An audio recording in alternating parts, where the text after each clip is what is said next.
And welcome back to American Agenda. The University of Washington's IT department, they've released this language guide, which includes a list of 85 what they call problematic words, one of which is grandfather. Okay, a list of words will no longer be used on the university's website. As the department has stated, it's imperative that we remain committed to diversity, equity, and inclusion, and one place to start is how we communicate with those who visit our websites. The guide shows our commitment to ensuring our organization and our websites continually show respect for everyone. So is this just another example of wokeness gone too far? Our panel's back with more reaction to all of this. So let's first of all take a look at the word grandfather, what they have a problem with. Grandfather and grandfather clause. They say the problem is that it originated in the American South in the 1890s as a way to defy the 15th Amendment and prevent black Americans from voting.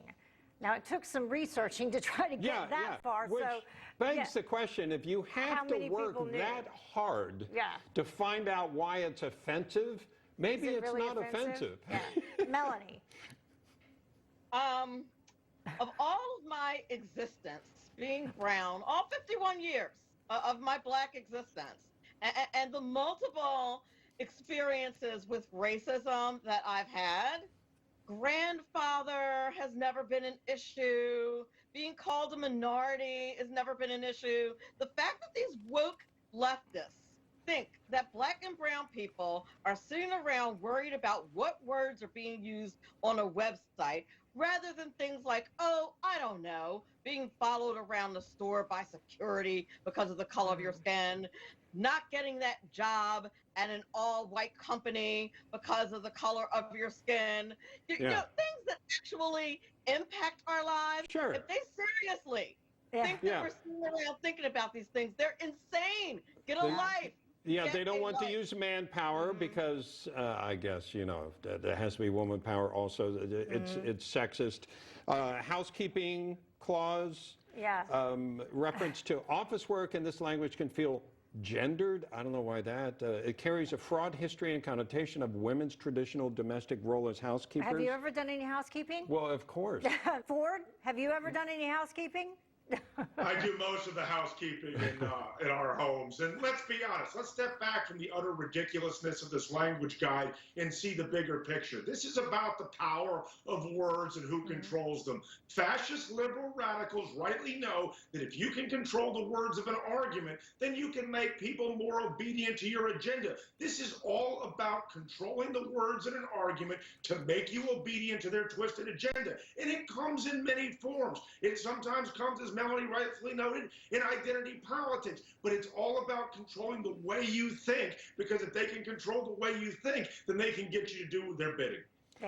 Yeah, there's also spirit animal because it's cultural appropriation. I didn't know anybody owned that. Well, you must not watch The Morning Show. I don't. Yeah, that show with Reese Witherspoon and Jennifer Aniston. One of the, what do you call it? They feed out the shows. It's like Netflix, but it's not on Netflix. Anyway, streaming.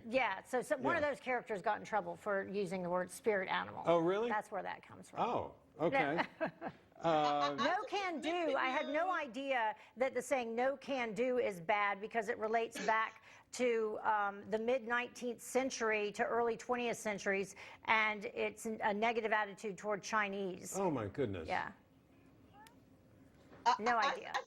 I submit to you that all of those people who are of the other population have bigger fish to fry. That's probably a bad phrase too. Somebody probably looked it up and frying fish refers to something horrible. But I think we have bigger fish to fry. We're actually, us other people, we're actually out doing stuff and making things happen. No one cares about the words on your website. All right. It seems to never end, and actually it works against those on the far left because they look like idiots when they pursue this kind of, I don't even know the word for it. Well, but it's being pushed in our schools, Bob. Yeah. It's being pushed in our schools. That's the problem. Yeah. Ford O'Connell, Melanie, Collette, always a pleasure seeing you on Mondays. Thank you. Thank you, guys.